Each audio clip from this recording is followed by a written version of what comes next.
আজ আমি আবারও আপনাদের জন্য নতুন একটা রেসিপি নিয়ে হাজির হলাম।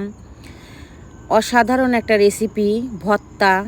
আর এই ভর্তাটা আমি কিভাবে কি দিয়ে করেছি আজকে আপনাদের সাথে শেয়ার করব। হ্যালো এভরিওয়ান, আসসালামু আলাইকুম। সবাই কেমন আছেন? নিশ্চয়ই ভালো আছেন। আমি আপনাদের দোয়ায় খুবই ভালো আছি, আলহামদুলিল্লাহ। আজকে আমি গরুর মাংস দিয়ে ভর্তা করব। এই ভর্তাটা ইউটিউব, ফেসবুকে সেই ভাইরাল হয়েছে। তো আমি ভাবলাম যে আমিও আপনাদের সাথে এটা শেয়ার করি। তো যাই হোক, আজকে আমি আমার মতো করেই আমি শেয়ার করতেছি। এই মাংসগুলো আমি ছোট ছোট করে কিনতে পাওয়া যায়। এটা আমি একটা প্যাকেটে করে কিনে নিয়ে এসেছিলাম। এটা দিয়েই আজকে আমি করব। দেখি এটা দিয়ে করলে কেমন হয়। এখানে লবণ এবং হলুদ দিয়ে এটাকে আমি সিদ্ধ করে নিব। এখানে আমি সামান্য তেলও ইউজ করব। সামান্য তেল দিয়ে মাংসের গায়ে একটা পানি আছে, লবণ, হলুদ আর তেল দিয়ে এটাকে আমি টানিয়ে নিব। তারপরে এটাকে আমি সিদ্ধ করার জন্য পানি দিব। তো এটা অবশ্যই কিন্তু টানিয়ে নিতে হবে। এখন আমি ঢাকনি দিয়ে ঢেকে দিয়েছি। দেখুন আমার কিন্তু মাংসের গায়ের পানিটা টেনে গেছে। এখন এর ভিতরে আমি মাংস সিদ্ধ করার জন্য পানি দিব 1 কাপের মতো। পানি দিয়ে এটাকে ঢাকনি দিয়ে ঢেকে সিদ্ধ হওয়া পর্যন্ত মিডিয়াম আঁচ দিয়ে আমি রেখে দিব, কারণ মাংসগুলো খুব ছোট ছোট, তাড়াতাড়ি সিদ্ধ হয়ে যাবে এজন্য।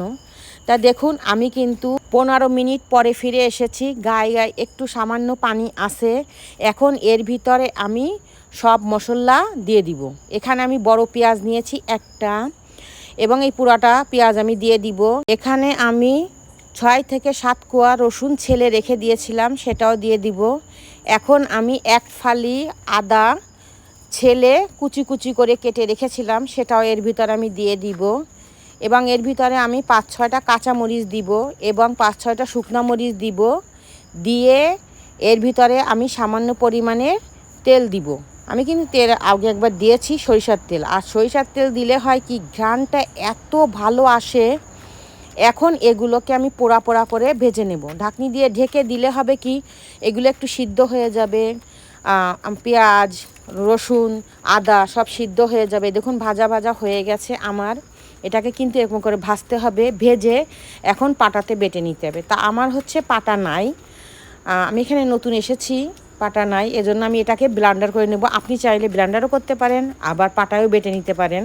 তো আমি ব্লেন্ডার করেছি এটা। এখন দেখুন আমার কিন্তু ব্লেন্ডার করা শেষ। এখন আমি এটাকে প্লেটে ঢেলে নিব।